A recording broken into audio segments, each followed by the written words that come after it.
There was once a street corner.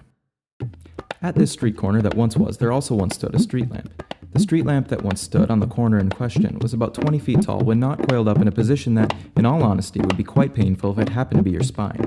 However, this once-existent street lamp on a once-existent street corner was not your spine, but the spine of a newly employed and rather unhappy monster who happened to emit a very bright light from its mouth when it hunched itself over and coiled up its long, flexible neck.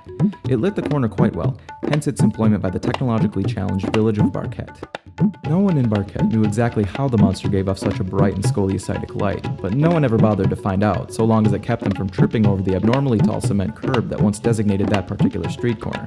But then again, if the people of Barquet were the sort of people who questioned the mechanics of the world around them, they probably would have held up a metal pole to a stormy sky, discovered electricity, and had no use for the monster's services in the first place.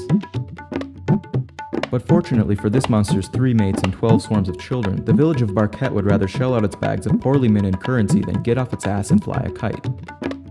In fact, the village employed many monsters, due either to the high number of monsters that lurked about the wilderness around Barquet, the abject and disgusting laziness of most of its inhabitants, or a combination of the two.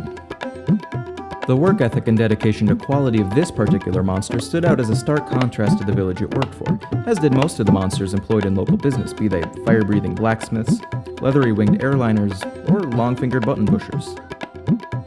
Incidentally, most of the monsters were only able to handle menial tasks, being not very intelligent or civilized.